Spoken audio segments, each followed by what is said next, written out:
Korean pop, K-pop, the music is uniting fans around the globe. This is the first group that actually speaks about the youth. I would never have expected to see this on the floor of the UN General Assembly. We had 1 million people tuned into that because they wanted to see BTS. We never knew what the album sounded like, don't even know what it looks like, and 4 million people already pre-ordered that album. They have their own way of making impact on the life of young generation.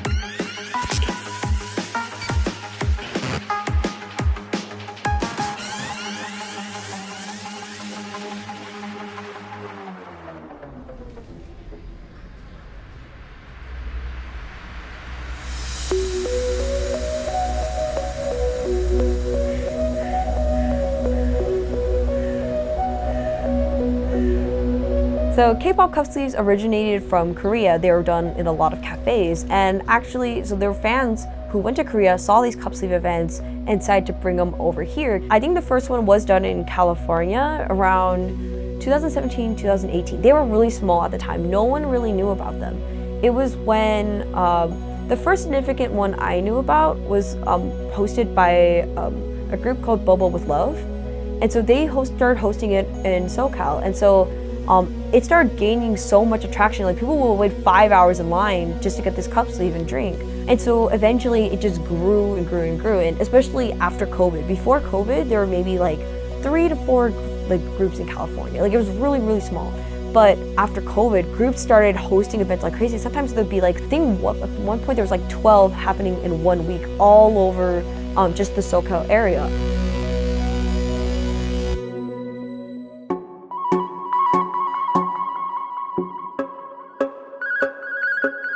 My name is Sarah. I am currently 21 years old and I'm from LA, California. I currently run my K-pop theme shop, Forever Seesaw. Stray Kids, some TXT, maybe some new Hypen. I didn't say that right. And I'm also the host of K Creative Studios, an event organization that hopes to support K-pop artists both big and small in the future by hosting fan-run events and hopefully bigger things in the future as well. So I'm also in Cosmos K-pop, a dance team dedicated to doing dance covers that's based in Berkeley, which is where I go at the moment. K-pop before is something that was very, not liked, very ostracized.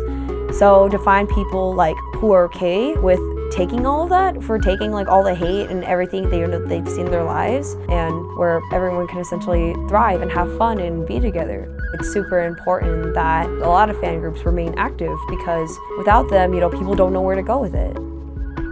During my childhood, my mom took me to Disneyland, took me to shows. One thing that kind of stuck with me is the experience. The experience of like having so much fun, living through these characters, and having the time of my life.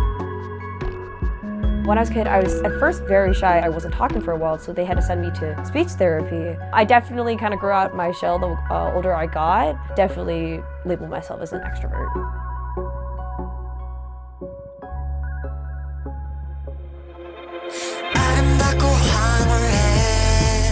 In high school, I was in a dance course, and one of my friends had showed me a video of BTS. We had this project where we had to teach our fellow classmates choreography, and so my group decided to do EXO's Growl.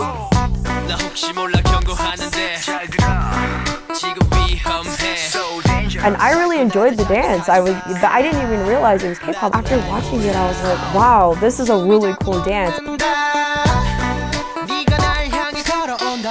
When the video of the group finally came up, I was like, oh, wait, this is what K-pop is.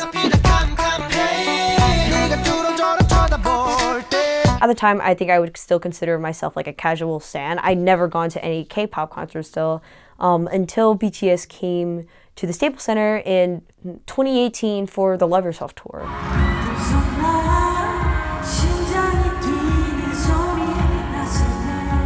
But it wasn't until later on, as I delved more into the community, that it's not really only the artists that these fans are here for. It's for other fans. Like, they're the ones who make up their experience, they're the ones who make up the community, and they're the ones who kind of keep you in and keep you in the loop about everything.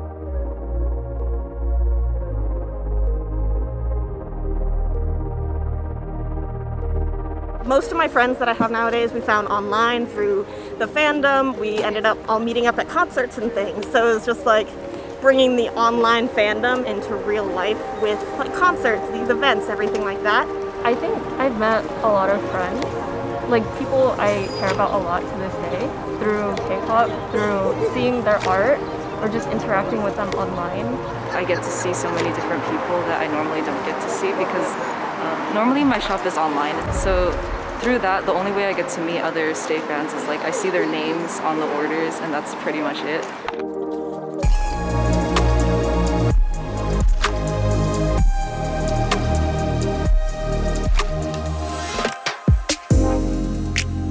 Every single show I go to, I always collect something from the show. I had this obsession with getting this shirt, this black shirt with a pocket from the Love Yourself tour. Well, I ended up making this completely separate Facebook group for fans to get merch. So next thing I know, I brought a bunch of other fans into this random group messenger chat. I'd never met any of them before, but I just knew they were fans. And a lot of the people that I brought in are some of like the longest friends I've had today. One of them, we met over one of the shirts she was trying to resell, and now like 3 times a year we'll just meet up and we just like reminisce about how we met over a t-shirt. It pulled me into the fandom even further because that was the first time I had gotten so involved with fans, organizing, learning about like merch drops, and just being excited over BTS pulled me in further as a fan for sure. Hello, my name is Sarah, and I am the chaotic creator of Forever Seesaw, and I make K-pop apparel and accessories. Forever Seesaw was inspired by 2 of the members of BTS, the leader Namjoon, also known as RM, and then one of the rappers Yoongi, also known as Suga. It was around Thanksgiving when I made my first pin. It took me, I think, 10 hours to draw it. It was like a really complicated design. It was based off of the Love Yourself Japan poster because I really loved the image. Eventually, I listed this up and it just grew from there. At the time, K-pop was kind of the only solstice I had left because, I wasn't going to Disney anymore. I didn't really do pin trading. That's where the Facebook groups and everything came into play. Like, it was kind of like a space filler for me at the time.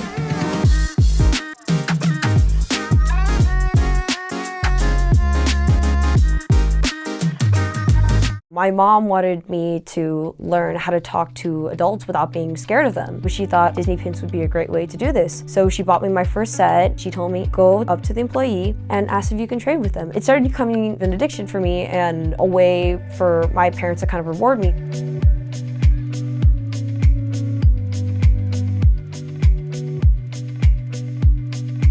When you think of merchandise, you're like, for these groups, you're like, oh, it can only come from the group. Like, there's no one else who can make it. But no, these fans were making like drawings of the guys. They were making like conceptual pins. Because for me, like for BTS, I really love their concepts and I love like the music and their lyrics. At the time, people were posting in the Facebook group about them selling enamel pins, and these enamel pins were beautiful. I was like, wow, like I didn't know there could be such beautiful artwork made outside of like official merchandise. And so my friend, the one who I met over the t-shirt, we were just like, oh, wouldn't it be so cool if we can make these? From there, I started kind of seeing what other makers' process was for how they set up their stuff, and I was like, oh, like if they could do it, so could I. And that's when I started transitioning over to Forever Seesaw.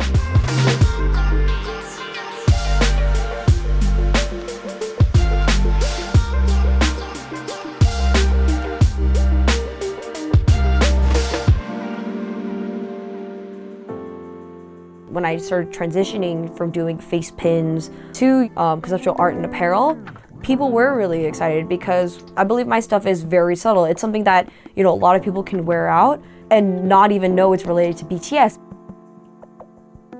I remember this one customer, he was like, oh, this is the first BTS item I wore, and I was like so happy. I've never worn something out like this before because it was subtle enough, and I think that way makes people really happy because they're like, oh, they have a new BTS item towards their adds to their collection, but it's like something that it could still wear on the daily. It's not like, oh, I only can wear this for the concert. For some people, they're not ready to come out of that shell of being like a closeted K-pop fan. I just feel so happy that the stuff that I make allows them to hopefully get them out of that transition.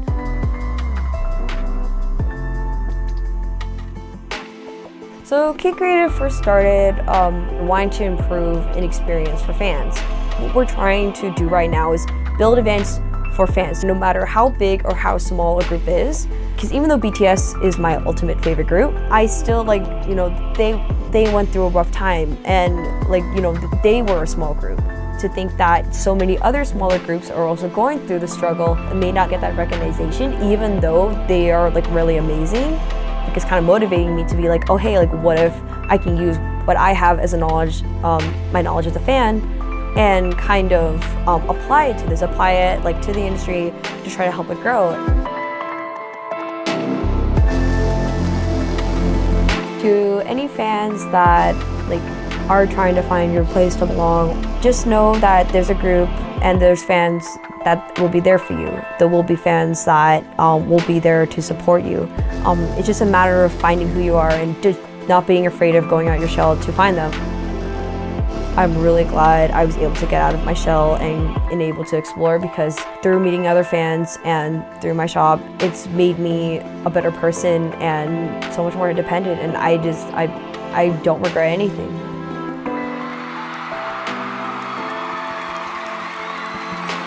Seven boys from Korea, united by love for music.